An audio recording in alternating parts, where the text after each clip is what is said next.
I am so excited for this topic to support you to make your business and your process of getting visible more pleasurable, not just enjoyable, but even, dare I say, orgasmic. I'm about ready to bring on one of my favorite humans and colleagues and mentors in the entire world, the one and the only Mama Gena, pleasure expert. One of her esteemed students who is highly successful in her own right, Monique Helm, who's a real estate mentor, and one of my guest faculty, incredible members of the Women Rocking Business team, Claire Cui. These three women have been studying their entire lifetimes how to bring pleasure practices into their day-to-day work life, personal life. And our commitment is to give you the backstory of how we arrived at the place where we're more committed to ever than making business and visibility pleasurable, and get you some practices. And if you've ever felt like being visible and getting out there kind of stretches you thin in a way that leaves it not feeling fun and yummy, this interview could be the most transformational moment for you. So let's claim that every single one of you here has your own transformation in this moment that changes the way that you approach work forever. And with no further ado, let me bring on my guests. We're getting on Mama Gena. Hello. We're getting on the incredible Monique Helm. And oh my gosh, the incredible Claire Cui. We're so excited to have all three of you. What an absolute honor. Let's dive into this incredible, my favorite topic in the whole world. I am so excited. I've been looking forward to this session forever. This session is all about making business pleasurable. Hello, Monique. Hello, Mama Gena. Hello, Claire. Ow, ow, ow, ow. What a gift to be here with three incredible rock stars. For those of you that don't know Mama Gena, her name is Regina Thomas Hauer. She's a teacher, best-selling author, mother and media personality, founder and CEO of the School of Womanly Arts. I love this. Mama Gena believes that women are the greatest untapped natural resource on the planet, and that as people of all genders reclaim the magnificence of the feminine, the patriarchy will fail, liberating us all. The interview could just be done just with that one sentence, right? Mama Gena's began her movement in her living room in 1998 and is now grown a global movement of women. Her approach stems from decades of research in the social, cultural, and economic history of women. And she's the best-selling author of the book Pussy, New York Times bestselling author, Pussy, a Reclamation. And Mama Gena is my dear, dear, dear colleague and friend. I'm a student of hers, a lifelong student of the power of pussy. Monique, I'm so excited to have you here. Monique Helm is the founder of Real Estate Investor Goddess. She's an educator and an advocate for female real estate investors. Monique has a vision of and a mission to help 1 million women achieve financial freedom through real estate. And get this, she, with her investors, owns 1,300 real estate rental units across 6 states. What a turn on. She's also the best-selling author, podcast host, wife, and mother to 3 amazing kids. So excited to have you here, Monique. And Claire Cui, for those of you that don't know Claire, she's a 7-figure sales rock star. Claire is also an incredible yogini, and I am blessed enough to work with Claire on a daily and weekly basis. She's the sales manager for Women Rocking Business. She's one of our high-level business coaches for our clients, and Claire believes in sales as a pleasure path and a spiritual path, and she instills rock star sales skills into our clients every week. What an awesome honor to be with every single one of you. Thank you. We are so happy to be here, meet each other, support you. It's wonderful.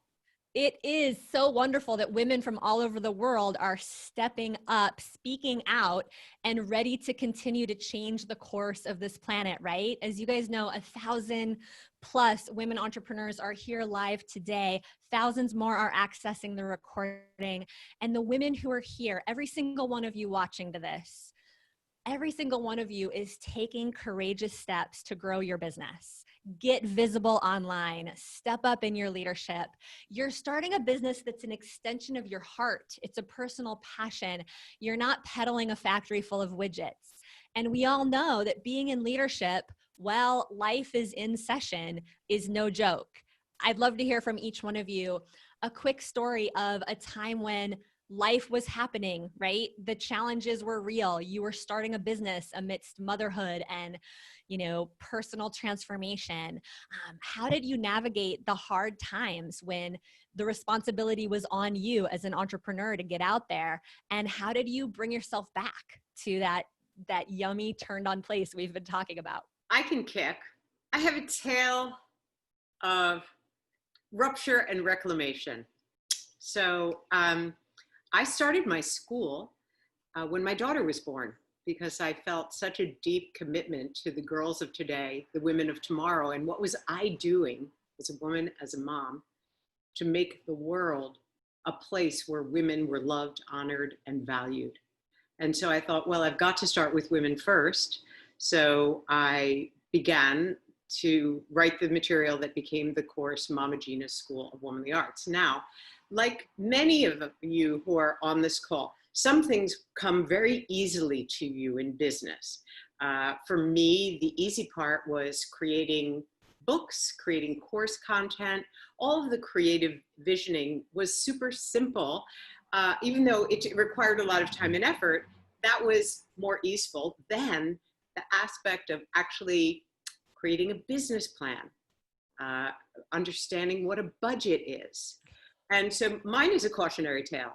So what I chose to do at that time was to say to my husband, I said, listen, I need your help. You run the company, you do all the business stuff, and then I will do the, TV appearances, writing the book, writing the courses, like all that stuff. I'll take care of that.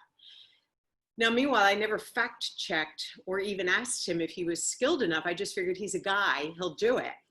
And while he was so willing to do his best, he was not very good at that either.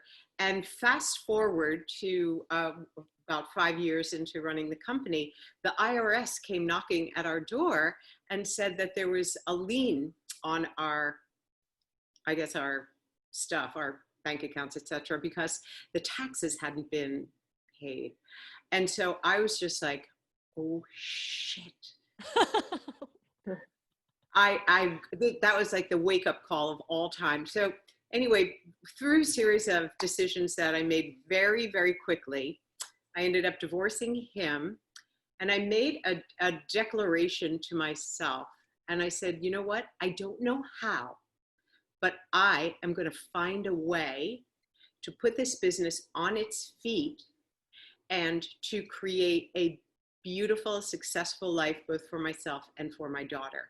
So I want to point that out because there's so much power in your intention. Mm-hmm. Like when a woman makes a declaration about where she's heading and what she's standing for. I heard it in Monique's, when you were describing Monique's work. She chose to stand for 1 million women becoming financially successful in real estate. I have no doubt she will do that, because when you can imagine it, you can create it.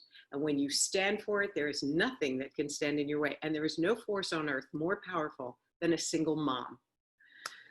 If there's one available, hire her. She will give you your all.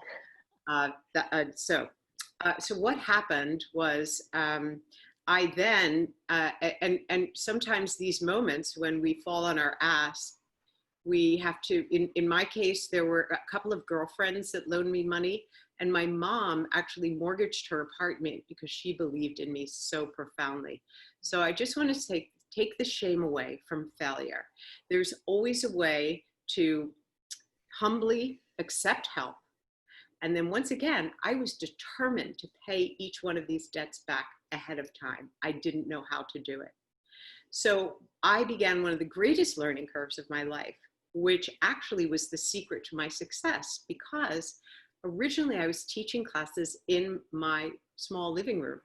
But because my dream became larger, I needed to fill rooms of first hundreds of women, and then thousands of women, and soon the Javits Center in New York City, because I was determined to become a great success selling something that isn't simple sale. Because when you're trying to sell pussy to women who are most frightened of their own sexual power, it's not a simple problem. But I always love complicated problems, things that are truly difficult to unpack. They're my favorite. And I want to really support all of you who are listening who love complex problems too and are deeply attracted to them.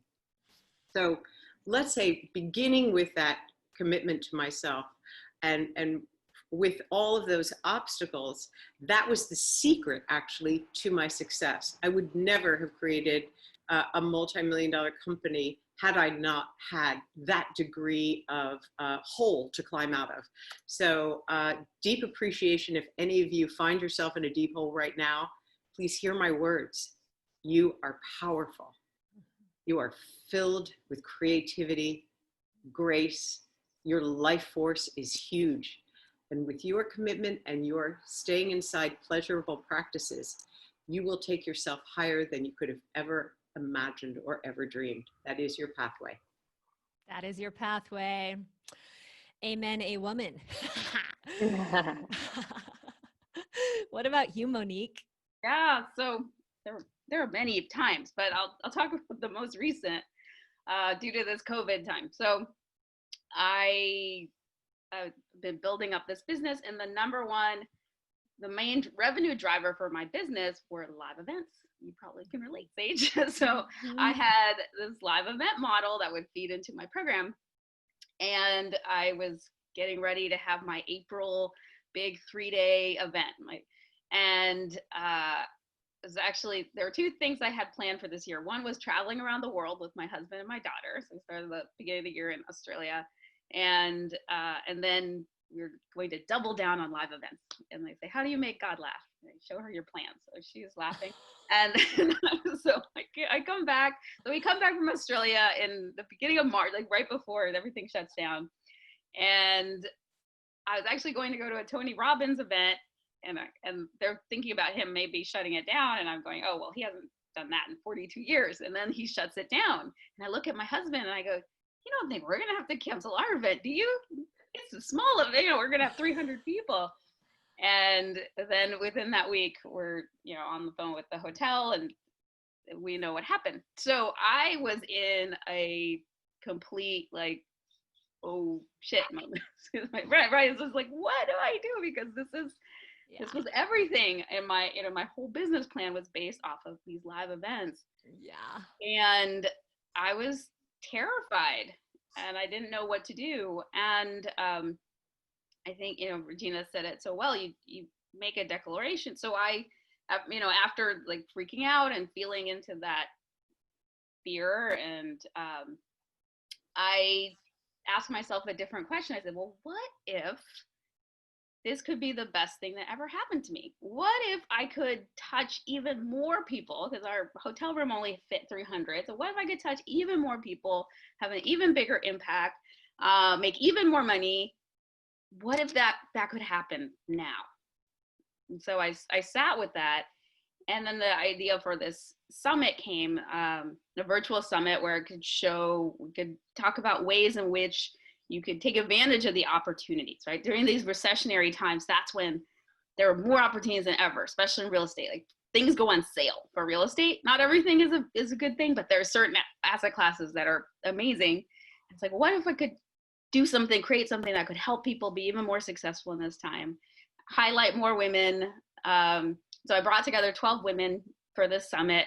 Instead of the 300 I was hoping to have in the live event, we had over 1,300 that joined our virtual summit. And it made more money than I would have, or a lot less. And, so it was this ripple effect. And I just sort of played with it and partied with that. What if this could be better than if it could be better? Yeah.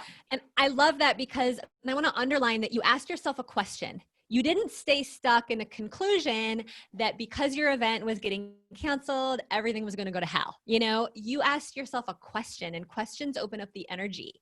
And what came in was something even better. So freaking powerful.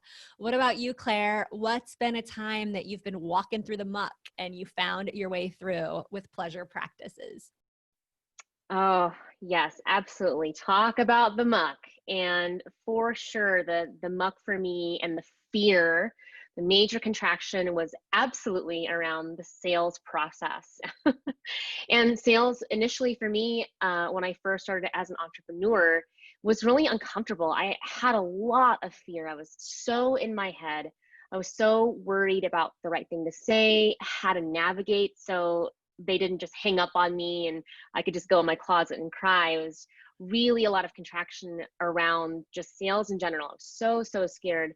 And when I got the structure down, when I was able to understand the energetic exchange in the sales process, when most importantly, I was able to drop into my body and feel into myself, my vision, and most importantly, my client's vision, it felt good. It felt completely aligned, and the sale was truly a beautiful and heartfelt, aligned connection. So for me, being able to drop into my body, even now when I have big conversations, I kind of wiggle my body around and drop into that conversation of my heart and my body, for sure. I've watched you do that many times. I've watched you lead us through that process on team meetings. And I could not agree more. Some of you guys have already heard about my divorce to my husband many years ago, when it felt like somebody had like ripped my umbilical cord out of my solar plexus. I felt like I was kind of like walking around with no skin, like umbilical cord, like flopping in the wind, like my best friend of 10 years, like not really by my side anymore. Meanwhile, my business had just launched and I just found myself as an emotional wreck. And I remember continuing every day to say, I wouldn't have been led away from this person if that was my destiny. And that journey led me to doing a fundraiser in Bali for the first time. I'll never forget looking into this Balinese woman's eyes and hearing that women all over the world struggle with this stuff. You know, I wasn't the only one, $35,000 in debt, dependent on a man for my financial well-being. I remember looking in some of these Balinese women's eyes, and it's legal to hit your wife in Indonesia. You know, and my Bali retreat turned into a fundraising opportunity where we raised over $10,000 to help 35 women in Indonesia start businesses. And I remember looking in this woman's eyes being like, I don't have time to be stuck in feeling sorry for myself.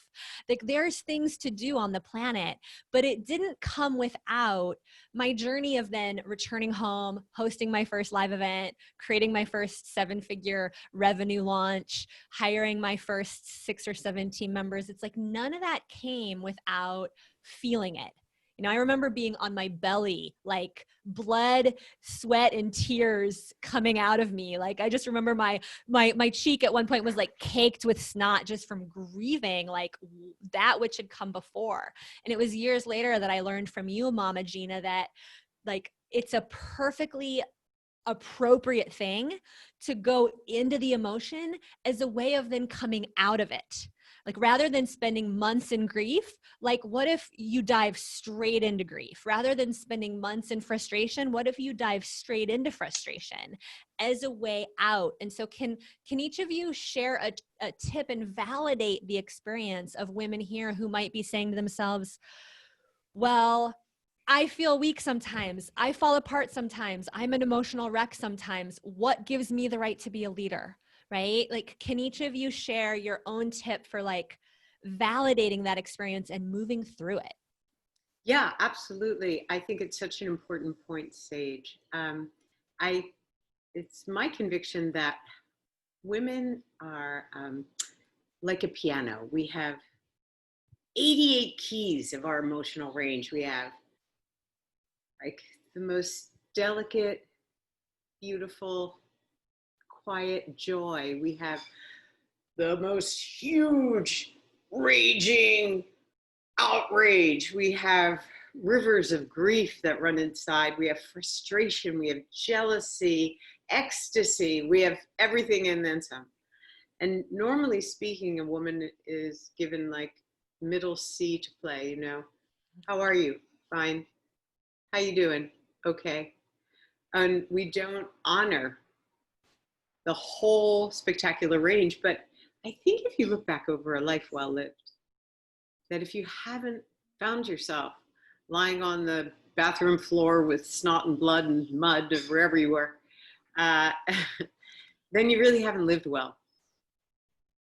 So I think that for women to begin to celebrate their emotional brilliance, and that they're, you know, the degree to which you can own your darkness is the degree to which you can own your light. It's just both the different side of the same coin. So I officially grant all of us permission to fall to our knees 100 times a day if we need to. Certainly these days and these times and with this climate and this world, it's not easy for me to get through a day without grieving or with feeling angry or frustrated or ecstatic the next minute. And so I think that the more loving we can be with ourselves throughout the range of everything, then the more doorways we hold open, not only for ourselves, but for other women and men. I love this. I love it. And it's like that access to emotional range is actually a part of that same makeup that constitutes the woman visionary, that constitutes the woman dreamer, that constitutes your ability for every single one of you to use your intuition to go out there and make a way for yourself entrepreneurially, right? So it's like, rather than making that part of yourself wrong, like make it right, because it's like that access is the access to your power. Who's next? Who's got another piece of this? All right, I'll share. I mean, there's so many times where I've been able to not even tap into it, but a couple of years ago, 2.5 years ago now, my brother, who was my best friend, passed away of cancer. And my heart just ripped in two. And one of the things I realized, even in this like tremendous grief that I had on his passing, I realized that I felt so lucky and blessed to be able to hurt so much, because that was a function of how much I loved him. And if I hadn't loved that deeply, I wouldn't have hurt so much. And it was because of that love that we were able to have for each other, and that I was able to feel that pain. So I was so grateful to even have that level of grief, because it was just a demonstrative of how much, you know, we'd been able to connect. And when he had gotten sick, my whole family, we were always a pretty close family, but it created this just this intimacy that we'd never had before, this deepening, this love. So that, you know, on the other side of whatever negative emotion is there's this beautiful positive, and it's almost in being able, you can't, I think this is something Regina has said, that, you know, the depth to which you can own your light is a function of the depth to which you can feel your darkness, right? The shadow, the emotions. So those are, and there's a beauty, if you allow it, to just being able to feel all of it. Thank you for your vulnerability around your brother. What about you, Claire? I just love this thread that we're on, and just so resonating about the darkness that Mama Gena was talking about. And for me, that darkness was just when I was offering my first program at $3,000. And the darkness for me was the realization that I had never charged anything close to that amount of money in my life. When you're making $18,000 a year, to just say a price for a certain amount of work of $3,000 was just such a major contraction, and it truly felt like life or death. It was a combination of culturally, not believing that I was able to stand in my value, that somebody actually wanted to pay me for that amount of money. And that fear, when I looked at that fear and I realized that my vision for my life, and not just my vision, but what I was feeling into in my body, it was my birthright. I deserved to get paid for my heart, my vision, my soul. And when I actually was able to listen to my body and lean into that inner confidence, that I actually knew and felt that it was my birthright, and I just laid out that price, and with some solid sales skills, ninja skills, I was able to close. And it was this little ball, this little snowball that just started growing and growing, and Seiji swooped me up in that growing. And I've been able to not just change my entire life, but help other teams reach multiple seven figures. And it's been so incredible to lean into that trust, even though that fear initially was so just death-defyingly scary. And when we can actually listen and lean in and get quiet and understand that our value and our birthright is there if we're willing to claim it, then nothing is in our way except for ourselves. I love that. Well said, Claire. I've watched you create so much abundance for yourself and step into so much receiving.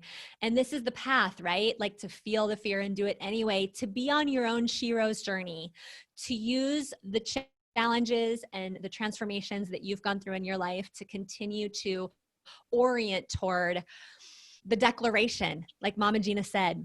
So we just have a couple more minutes left. I'd love to hear from each of you. Just a couple sentences of like your best tip. Like, do you have a dance, like dance break, like putting your hand on your pussy? Just like, what is one of your most creative, out of the box tips to shift yourself, right, when life is in session? I think that it's really important for a woman to develop a pleasure practice, to maybe choose 3 or 4 things a day that she knows are hers, that allow her to connect with her body and connect with herself. I have a friend, and we go on Zoom a few mornings a week, and we do a practice that I teach at the school, which you mentioned, called swamping, or we'll do sensual embodied dancing as a way of just finding ourselves and connecting with each other. And then we'll do a practice called a Holy Trinity, where we each give each other a brag, a gratitude, and a desire. And that kind of resets a woman, so that instead of thinking about the problems or what we're going to cook for dinner for our families, we're thinking about celebrating ourselves, giving gratitude, and then what we long for. So that is something that's super useful, super easy, always on the ready. There's always a moment to dance. There's always a moment to connect with a girlfriend, take her higher, take yourself higher. And any other little pleasures that you can find to insert in your day, do it, because you're worth it. You are so worth it. Thank you. Because as a woman leader, that is actually your primary responsibility, to stay clear, to keep your channel clear, so that you don't have what we like to call like a hitch in your giddy up of your business, right? So that you could be an unlimited funnel of love and commitment and joy in your business. What about you, Monique?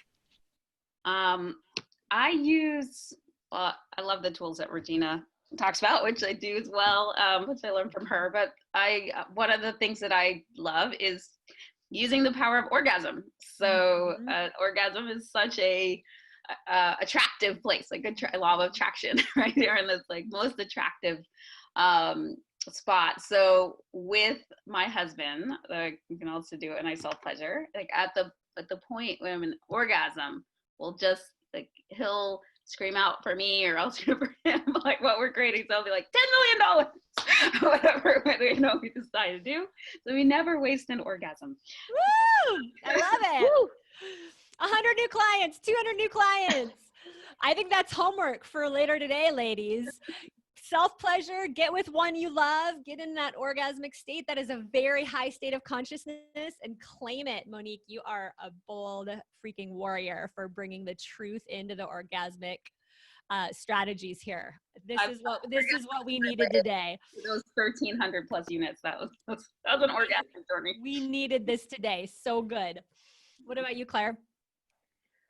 This is so good. I'm loving this. This is so much fun. And my little practice that I do is money mantras, but also not just, I mean, there's so much power in the words of saying, I deserve wealth and abundance. Abundance is my birthright.